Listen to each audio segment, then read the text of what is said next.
오늘은 구원 완성 담아 7번째로 본문은 마태복음 24장 36절에서 39절 보겠습니다. 마태복음 24장 36절에서 39절 제가 봉독하겠습니다.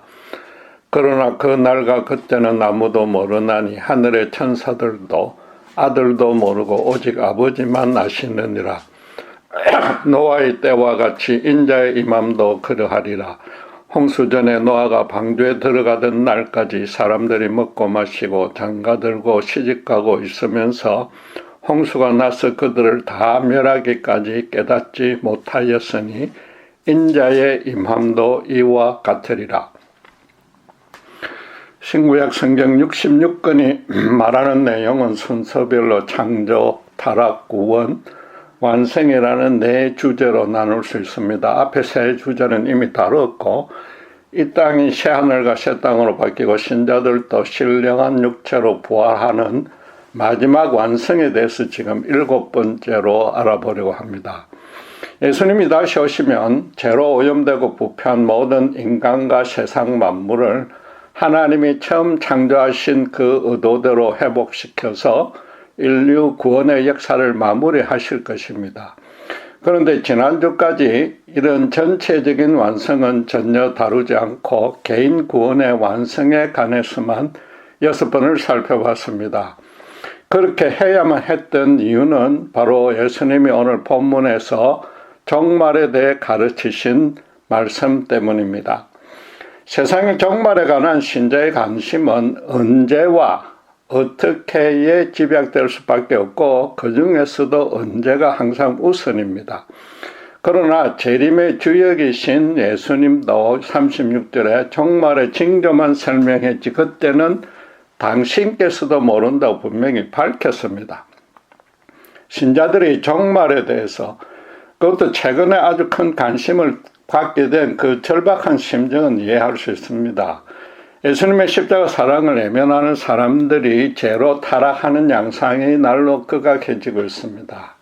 세상의 문화와 사조는 성경이 가르치는 구원 진리를 부인하는 정도를 넘어서 인류의 발전을 저해하는 암덩어리처럼 취급하고 있습니다. 신자들도 전설과 신화를 믿는 어리석은 자를 넘어서 인간 사회의 단합을 깨뜨리는 광신자로 몰아서고 있습니다. 자유주의 국가 그것도 청교도가 세운 미국에서조차 알게 모르게 기독교를 지금 핍박하고 있습니다. 현실적으로도 기후온난화로 인해서 급격히 증가한 자연재앙으로 전 지구가 심한 몸살을 앓고 있습니다. 이번 팬데믹같이 전 세계인을 죽음의 공포로 몰아넣는 세균들이 계속 나타날 것이라고 지금 예상하고 있습니다. 우크라이나 사태에서 보듯이 인류를 공멸시킬 핵전쟁의 위험성이 가시적인 범위 안에 들어와 버렸습니다.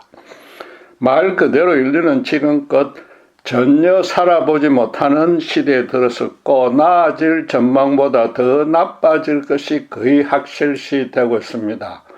당장에 이 온 땅이 멸망한다고 해도 아무도 이상하다고 여기지 않을 정도가 된 것입니다. 이런 종말적인 현상은 사실은 그 정도만 달랐지 인류 유사일에 모든 세대마다 있었습니다. 가깝게는 2000년을 맞을 때 전 세계인이 종말의 공포를 크게 실감했습니다. 그때까지는 컴퓨터가 연대에 대한 인식을 두 자리 숫자로만 해왔기 때문에 2000년을 표기할 방안이 없었습니다. 전 세계 전산망이 일시에 혼동을 일으켜서 공공기관이나 은행이나 회사나 특별히 경찰, 군대 등이 모두가 일시에 정상 업무를 수행할 수 없을 것이라고 했습니다. 그럼 일종의 무정부 상태가 되어서 폭력이나 약탈, 강도, 전쟁 등이 일어나도 막을 방도가 없다고 전전긍긍했습니다. 그래서 많은 이들이 1999년 12월 31일 자정에 뉴이어 파티를 하지 않고 컴퓨터가 제대로 작동되는지 시험하려고 책상 앞에 앉아있기도 했습니다. 그 단 1초 사이에 그동안 누렸던 풍요가 완전히 파멸로 바뀔 수 있다고 가슴 졸이고 있었던 겁니다. 제가 기술적으로는 잘 모르지만 전문가들이 직접 적절히 대처해서 큰 탈 없이 넘어갔습니다. 자금 종말이 눈앞에 다가왔다고 누구도 느끼도 그날 저녁에 그 공포에는 사실은 비교할 수 없습니다. 그러나 어쨌든 여러분 한번 곰곰이 잘 따져보십시오. 지금처럼 매일의 상황이 종말의 확실한 징조라고 여겨지면 굳이 언제와 어떻게는 알아볼 필요나 의미가 없지 않습니까? 오늘도 내일도 종말이고 예수님이 다시 오실 수 있다고 각오하면서 사는 것이 최선입니다. 예수님도 44절에 생각지도 않은 때에 다시 오실 것이니까 준비만 잘하라고 당부했습니다. 예수님이 신자들의 전체적인 종말에 관해서 구체적으로 알아볼 것 없이 개인별로 자기 구원의 완성에 힘을 쏟으라고 이미 저와 똑같이 2000년 전에 가르치신 것을 제가 6주 동안 대언했을 뿐인 겁니다. 신자로선 그 시기를 정확히 알 수 없어도 어쨌든 지금 종말이 피부에 와닿고 있기 때문에 언제와 어떻게들 가능한 정답에 가깝게 추측은 해보고 싶습니다. 그러려면 이 재림의 주체신 예수님이 마태복음 24장과 25장에서 직접 가르치신 그 내용을 숙지해야 됩니다. 성경 밖 세상에 뜬 소문에는 완전히 귀를 닫아야 하고 성경 안에서도 사도들의 간접적인 가르침보다는 이 예수님의 종말에 대한 말씀을 절대적이고 최종적인 판단 기준으로 삼아야 되는 겁니다. 예수님은 먼저 1절에 보시면 24장 1절에 당시에 인근의 제국까지 그 이용을 자랑하며 관광명소가 되었던 헤롯의 예루살렘 성전이 파괴될 것을 예고했습니다. 그러자 제자들이 3절에 우리에게 이르소서 어느 때에 이런 일이 있겠사 하며 또 주의 임하심과 세상 끝에는 무슨 징조가 있사오리까? 라고 질문했습니다. 유대인 제자들에게 성전이 파괴된다는 것은 나라의 멸망을 넘어서 하나님의 심판을 받는다는 뜻이 됩니다. 그러니까 세상 끝이라고 표현한 겁니다. 바벨론의 느부갓네살 왕이 솔로몬이 지은 성전을 파괴했고 스룹바벨이 재건한 성전마저 헬라의 안티오쿠스 4세가 그 우상과 돼지피로 모독했던 그 처절했던 체험을 이스라엘이 다시 겪어야 할 판국입니다. 거기다 주님이 2절에 돌 하나도 돌 위에 남지 않고 다 무너뜨려지니라고 했으니까 이전처럼 재건할 희망도 없어질 것이란 뜻입니다. 스승을 모시고 다윗 왕국의 영광을 재현해 볼 꿈을 꾸고 있는 제자들로서는 청천벽력 같은 말씀이었습니다. 지난 3년간 주님을 따라다닌 모든 노력이 완전히 물거품이 될 판입니다. 따라서 그 질문 이후에 주님의 가르침은 1차적으로 세상 종말보다는 이스라엘 왕국이 로마에 의해서 망하는 역사적 사건에 관한 예언이었습니다.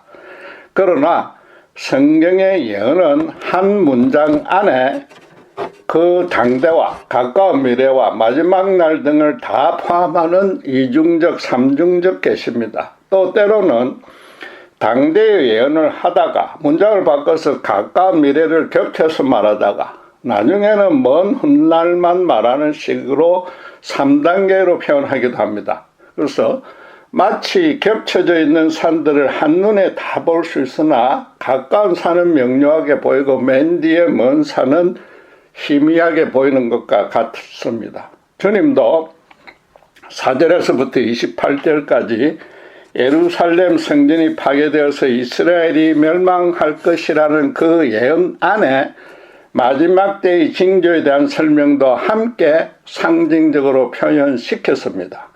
마지막에는 29절에서 31절에 보시면은 해와 별들이 어두워진다는 이사야서 13장 10절과 34장 4절에 종말적인 예언을 인용해서 당신께서 재림하여 심판을 완성시킨 바로 그 종말에 대해서만 따로 또 예언했습니다.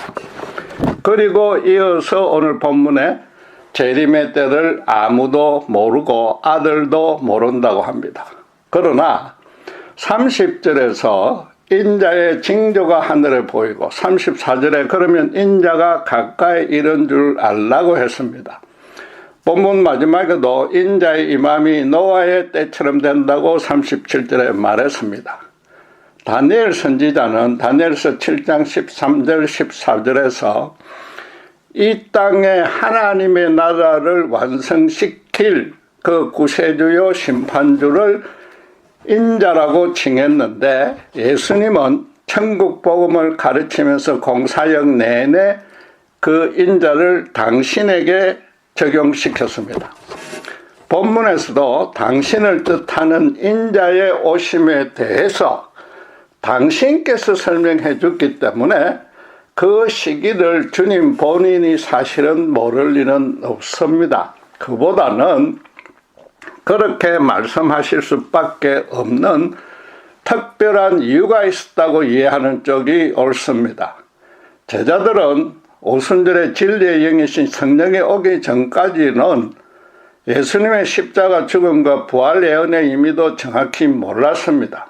재림에 관해서 밀일이 알려주어도 제대로 이해하기는커녕 지금 성전이 파괴되면 자기들 꿈이 산산조각이 날 판이라 그 먼 재림에 대해서 그 말씀에 집중하지도 않을 겁니다. 초림의 구원이 완성되지 않은 지금 상황에서는 마지막 완성의 시기는 굳이 알려주지 않아도 되는 겁니다. 반면에 초림의 완성이 된 이후에 후대의 신자들도 이 재림의 시기가 가장 궁금할 터인데 예수님으로서 지금 제자들에게 미리 알려줘서 성경에 기록되게 할 수는 없었던 겁니다. 주님은 대신에 종말의 징조에 대해서는 비교적 자세하게 언급하셨습니다. 자기 시대의 흐름을 잘 관찰하면 종말이 가까워졌다는 사실은 분별할 수 있다는 겁니다. 그런 징조들을 본문에서 한마디로 줄여서 재림은 노아의 때와 같다고 말씀하셨습니다. 그래서 신자들이 종말을 올바르게 준비하려면 노아의 때와 같을 것이라는 이 말씀이 어떤 의미인지부터 정확히 알 필요가 있는 겁니다. 노아 본인으로서는 홍수의 시기에 아마 가장 궁금했을 것이나 하나님은 그에게 이런 방구 힌트도 주지 않았습니다. 창세기 6장 3절에 그가 120년 동안 배를 건조했지만은 그건 홍수 시기를 예고해 준 것이 아닙니다. 처음에는 노아는 배를 건조하는 그 구체적인 명세와 수치와 방식만 계시받았기 때문에 배를 다 지을 때까지는 홍수가 없을 것이라는 그 사실 하나만 알았을 뿐입니다. 그러다가 창세기 7장 2절에 하나님이 정결한 짐승은 암수 7씩, 부정한 것은 암수 2씩을 방주에 취하라는 명령을 듣자 비로소 홍수가 곧 닥치리라 짐작했을 겁니다. 그런데 노아 본인이 홍수 시기를 몰랐다면 세상 사람들은 더더욱 그럴 수밖에 없는데도 주님은 지금 그 사실을 굳이 제자들에게 깨우쳐 주고 있습니다. 38절에 보면 사람들이 홍수가 날 때까지 몰랐고 사실은 정확하게 전혀 관심을 두지 않고 있다가 일순간에 다 멸망당했다고 말합니다. 지금 예수님은 홍수 심판의 시기와 징조 대신에 그 결과만 강조하고 있는 겁니다. 심판은 전적으로 하나님의 소관 상황이므로 그 구체적으로 알려 하지 말고 그 의미만 특별히 누가 심판받았는지 정확히 알아라는 뜻입니다. 당시 사람들은 틀림없이 노아를 종교적 강신자나 정신 이상자로 취급하고 상대도 해주지 않았을 것입니다. 그 120년 동안에 폭우로 홍수도 사실 여러 번 겪을 것이나 막상 끝나고 나니 아무 일도 일어나지 않았을 것입니다. 말하자면 하나님은 심판에 대한 두려움 때문에 어쩔 수 없이 당신을 찾는 자는 전혀 기뻐하지 않는 겁니다. 당신의 종을 통해 선포되는 진리의 말씀에 귀를 기울이고 진심으로 스스로 기꺼이 회개하며 당신께로 돌아오는 자만 찾으시는 겁니다. 노아도 당시 사람들에게 언제 있을지 모르는 홍수 심판에 대해 경고하기보다는 하나님을 거역한 죄에서 돌아오도록 그 점을 더 간절히 호소했을 것입니다. 단지 홍수만 경고하려면 120년이란 이 시차는 너무 길지 않습니까? 노아 가족에게 단 한 명이라도 진정으로 회개하는 자가 나오기를 하나님은 그만큼 오래 기다려 주셨던 겁니다. 마지막 순간에 동물들이 거대한 방주로 스스로 걸어 들어가는 모습을 보면 뒤늦게라도 깨달았어야 하는데 38절에 뭐라고요? 먹고 마시고 장가들고 시집가는 일에 바빠서 아예 신경도 쓰지 않았던 겁니다. 아마도 노아가 배를 짓고 있는 그 현장 근처에는 이미 오래전부터 아무도 얼씬거리지도 않았을 겁니다. 재림의 시기는 아무도 모르고 주님은 불시에 또 순식간에 전 세계인이 동시에 확인할 수 있는 모습으로 이 땅에 임할 것입니다.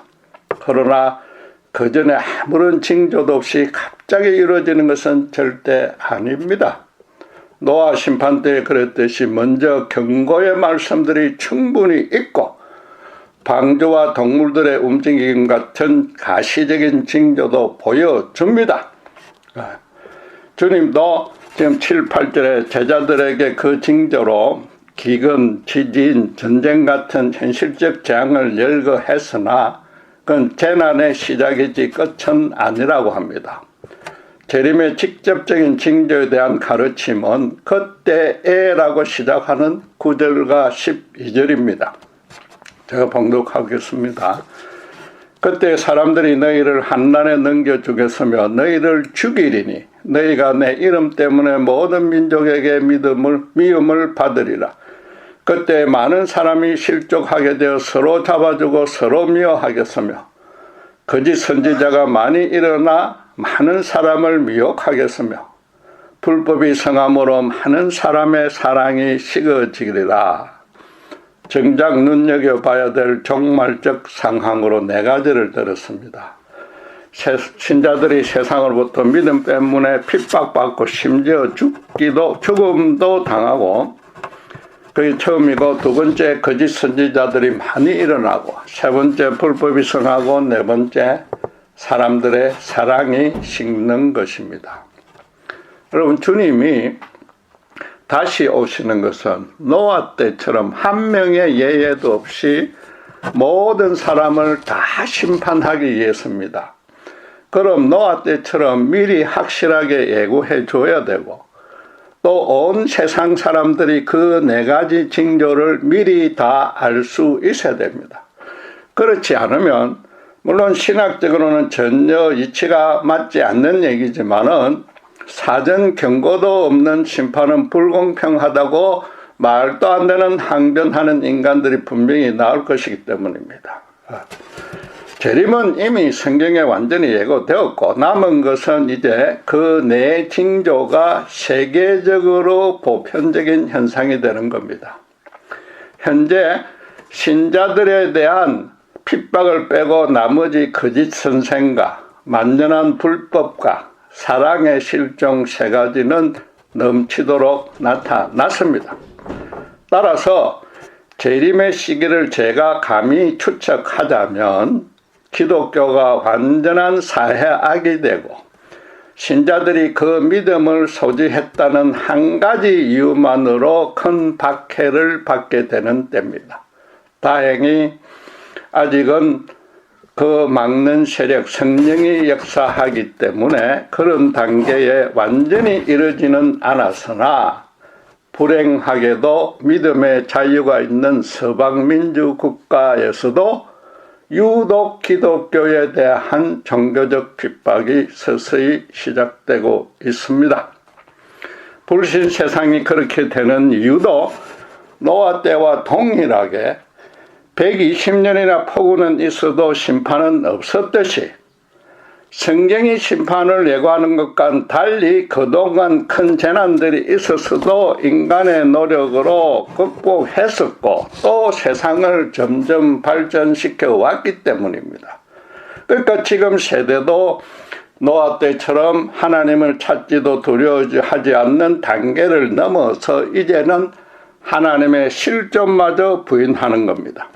전도하면서 예수님이 다시 오셔서 신자를 신령한 육신으로 부활시켜주고 불신자는 영원한 지옥 형벌로 심판하신다고 말하면 사람들은 코웃음치며 노아 때처럼 강신자라고 상대도 해주지 않습니다. 그러다가 여러분 앞으로 언젠가는 이런 십자가 구원 진리를 전하는 순간 미친 개는 몽둥이가 약이라는 속담처럼 크게 대들면서 집단 테러를 당하는 날이 올 것입니다.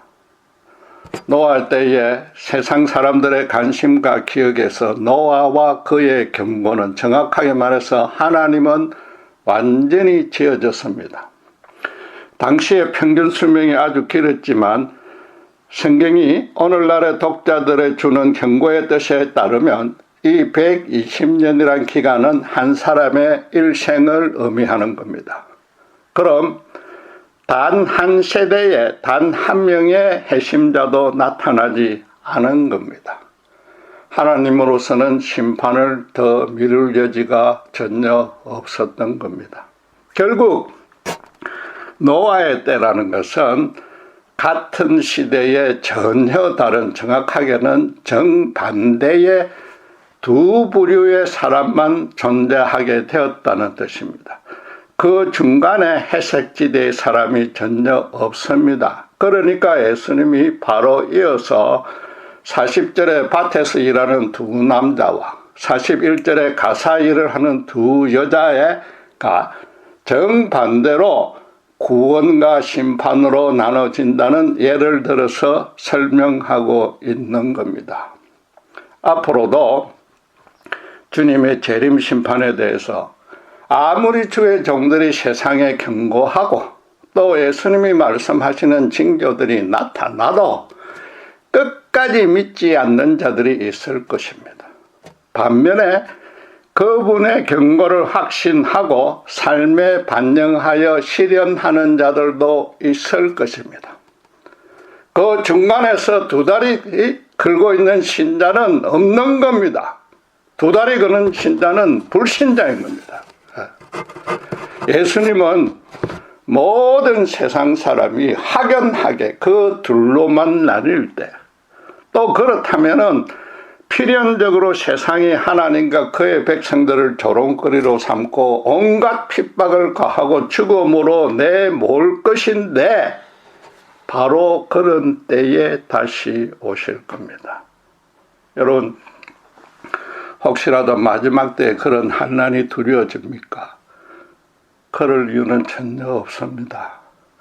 전 지구적으로 극심한 핍박이 시작되어도 신자들이 완전히 멸망당하기 전에 주님은 호련히 다시 오십니다. 요한계시록은 물론이고 오늘 본문 13절에서도 끝까지 참는 자가 구원을 얻는다고 계속 강조하셨습니다. 끝까지 참으라고 당부하신 뜻은 완전히 멸망당하기 전에 당신께서 와서 해결해 주신다는 겁니다. 물론 간혹 그 사이에 순교하는 자도 나오겠지만은 그런 자에게는 특별한 믿음의 은사와 능력을 주시고 스데반처럼 주님이 직접 영접하여서 그 죽음의 고통도 경감시켜 주시는 겁니다. 여러분, 홍수 심판 당시에 노아의 영적 상태를 한번 추측해 보십시오. 하나님의 분명한 계시를 받았고 그에 순종하여 열심히 방주를 짓고 있습니다. 배가 완성될 때까지는 심판이 오지 않을 것이며 완성된 후에는 언제 닥쳐도 자신의 안위에는 전혀 걱정할 필요도 없고 하지도 않았을 겁니다. 대신에 자기가 대언하는 이 하나님의 경고에 귀를 막고 도끼자루 섞는지도 모르고 세상 재미에 빠진 사람들만 너무 불쌍하고 안타까웠을 것입니다. 그 중에는 친하게 지내던 사람들도 많았을 것이고 그들은 처음에는 자기를 불쌍하게 여기다가 점점 등을 돌렸을 것입니다. 그들은 노아가 너무 어리석고 어쩌면 미쳤다고 동정하고 있었겠지만 노아가 오히려 그들이 너무 불쌍해서 간절히 기도해 주었을 것입니다. 신자도 노아처럼 똑같이 행하면 되는 겁니다. 재림의 시기와 징조에 대해서 전혀 걱정할 필요도 없고 굳이 자세히 알아볼 필요도 없습니다. 주님의 재림으로 신자의 구원은 영광스럽게 완성될 것이므로 오히려 기쁨과 설렘으로 소망하며 기대해야 됩니다. 지구 전체를 삼킬 만한 폭풍우가 덮쳐도 예수 십자가라는 가장 안전하여서 절대 침몰되지 않는 영원한 방주에 이미 타고 있습니다.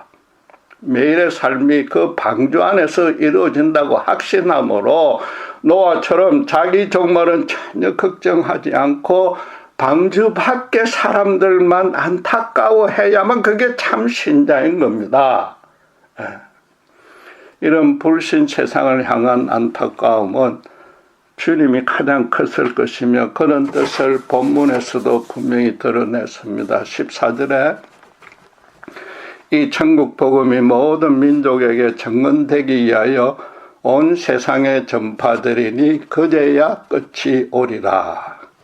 세상 끝과 세상에 충만해진 복음을 평행으로 표현했습니다. 끝날에 모든 사람이 다 복음을 받아들일 것이란 뜻은 당연히 아닙니다. 단순히 신자들도 그렇게 되도록 선교 소명에 충성할 것을 독려하는 말씀도 아닙니다. 복음 안에 들어온 자들과 복음 밖에 있는 자들로 확연히 구분될 때까지 세상 끝날의 심판을 유보하고 기다려 주신다는 뜻입니다. 오늘날의 종말적인 상황을 보고 신자들은 마라나타 주님 어서 오십시오라고 기도하지만 주님은 오히려 최대한 많은 사람이 당신의 방주에 승선하기를 간절히 원하시고 계시는 겁니다. 신자 개인적으로는 자신의 구원이 완성된 것으로 지구 전체 종말의 준비는 이미 다 된 겁니다. 매일을 이 땅에서의 마지막 날로 여기고 살면 되는 겁니다.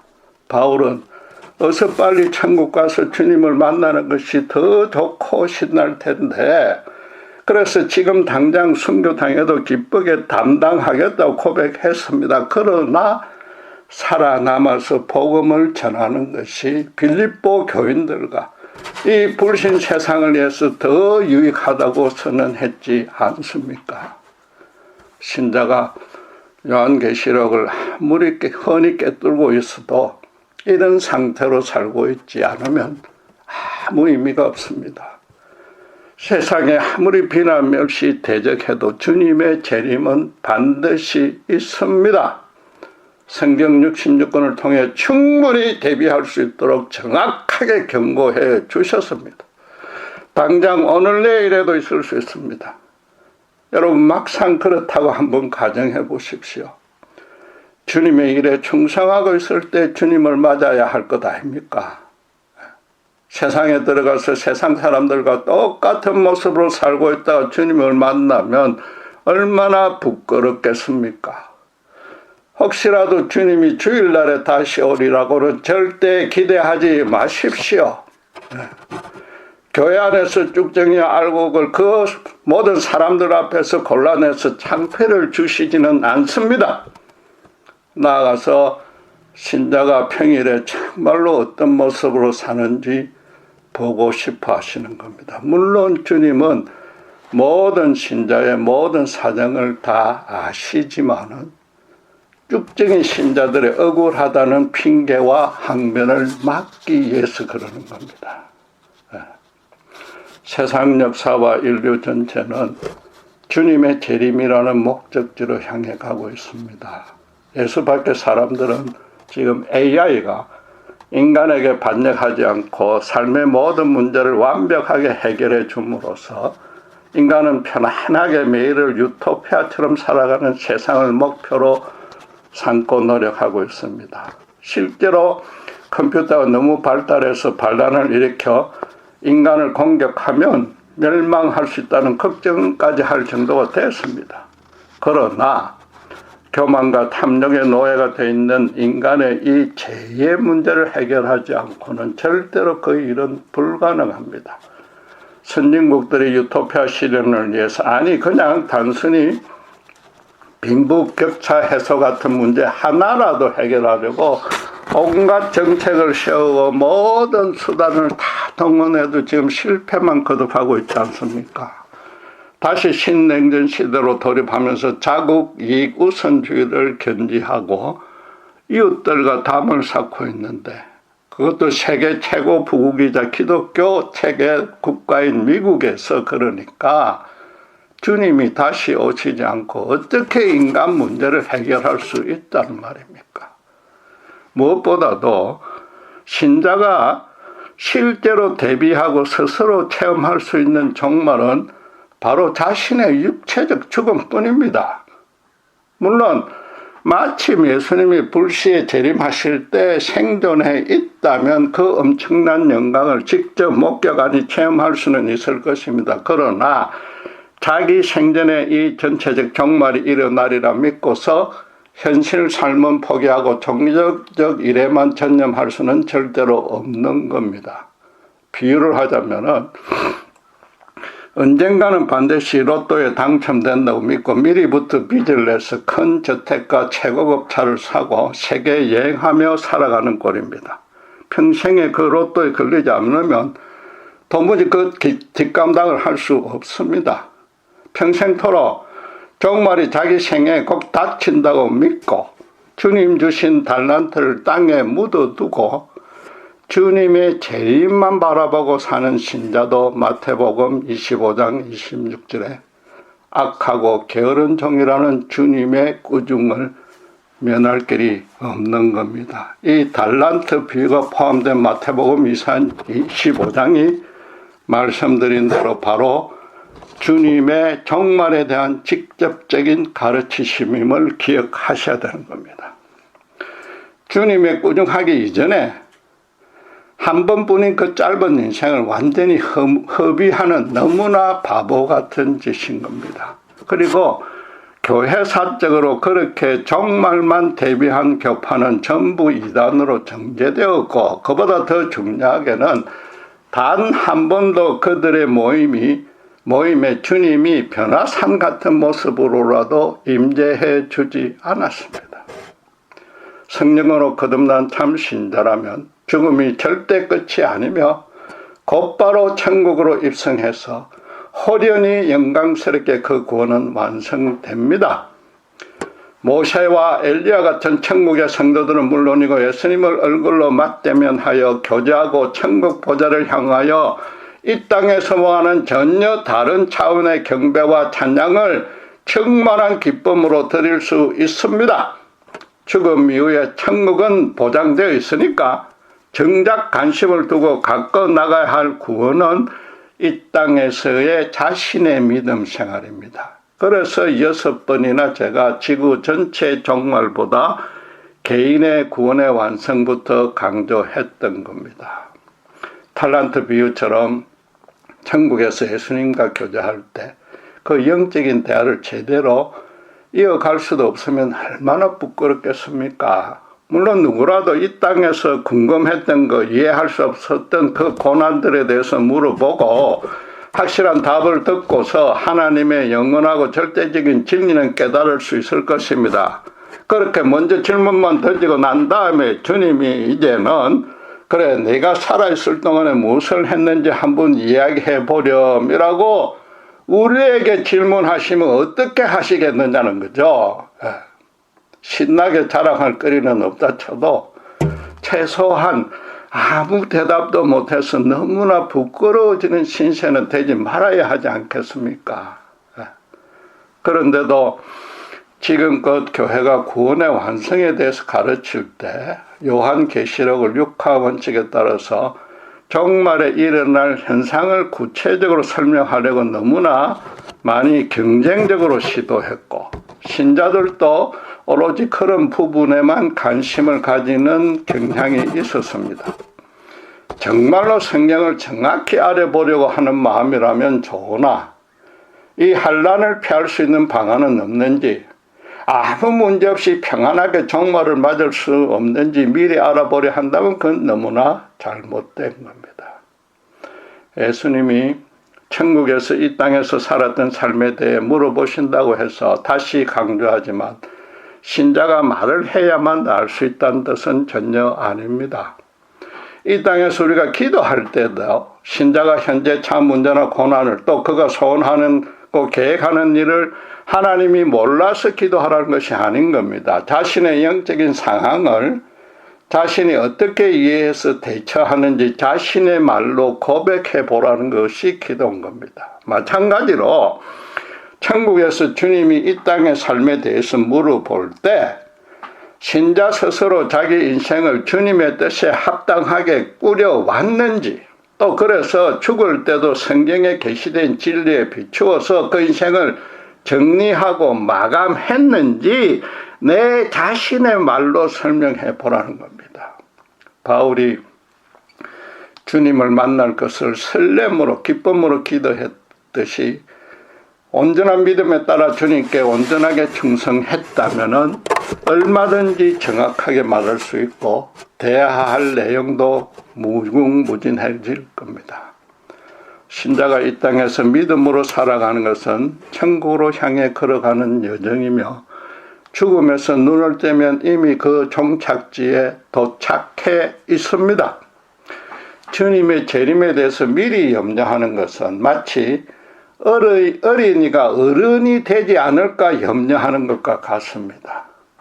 신자의 인생은 천국에서 예수님을 부끄럽지 않고 당당하게 잘 만날 수 있는 그런 준비를 하는 과정이어야 되는 겁니다. 아이가 훌륭한 어른이 되려고 준비하고 훈련하듯이 말입니다.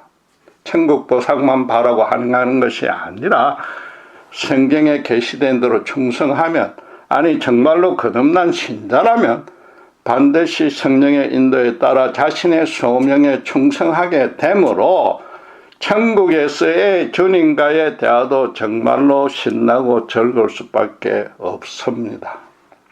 구원의 완성이 개인적일 수밖에 없는 까닭은 인류 역사를 신자가 주도해서 바꿀 수는 절대로 없기 때문입니다. 솔직히 자기 문제도 제대로 기도하지 못하는 판국에 인류 전체를 위해서 진심으로 기도한 적이 있습니까? 대부분의 신자가 자기 코가 석자라서 새벽마다 자기 문제만 붙들고 기도하는데 믿음을 거의 다 소진합니다. 그런 판국에 인류의 종말과 세상의 심판에 대해서 걱정은 물론이고 미리 알아보려는 자격조차 안 되는 것 아니냐 말이죠. 이 땅 전부를 새하늘과 새 땅으로 완성시키는 것은 삼위 하나님의 절대적 주권 상황입니다. 아무리 믿음이 좋은 믿음의 이인이라도 역사의 흐름에 선한 영향력은 끼칠 수 있어도 그 흐름 자체를 바꾸거나 주도할 수는 없습니다. 신자가 자기 믿음을 자기 주변에서부터 신실하게 실현하고 있으면 십자가 복음의 거룩한 능력이 다른 이들을 변화시켜 주실 것이며, 그 변화된 개인들이 함께 모여서 인간 사회에 선한 영향력을 더 크게 끼쳐야 되는 것이 바로 더 큰 방주인 교회인 것입니다.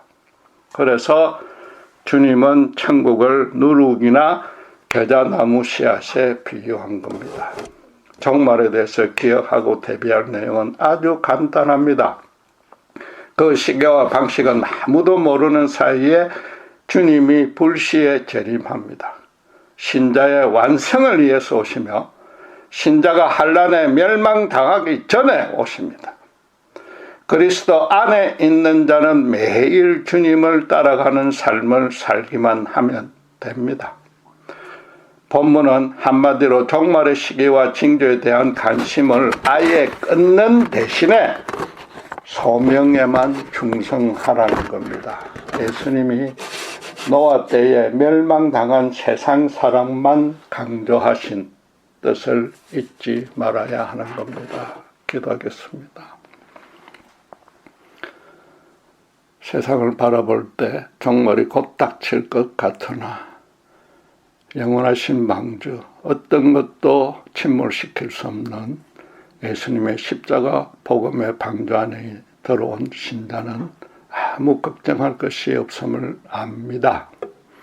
노아가 그랬듯이 방주 밖의 사람들이 너무나 불쌍하여 그들을 위해서 기도하고 사랑으로 섬겨야 될 줄 믿습니다. 그렇게 충성하고 있는 중에 주님의 재림을 맞는다면 너무나 큰 영광이고, 혹시라도 세상 속에서 세상 사람과 같이 있다가 주님이 오시면 도저히 그 구원을 어떻게 감당할 것이며 설령 구원을 받는다 해도 너무나 부끄러울 것입니다. 재림을 걱정하는 것은 어린이가 어른이 될 것이 않을까 걱정하는 것과 같으니 이제는 아무리 세상이 흉흉하고 종말이 닥칠지라도 주님께서 우리 자신 각자에게 맡기신 소명에 충성하며 자기가 처한 상황에서 정말 부신 세상을 향하여 십자가 복음을 들고 당당히 걸어나가며 그들을 사랑으로 섬기는 충성된 종이 될 수 있도록 주께서 저희들을 마음껏 들어 사용하여 주시옵소서. 감사합니다. 우리 주 예수 그리스도 이름으로 기도드렸습니다.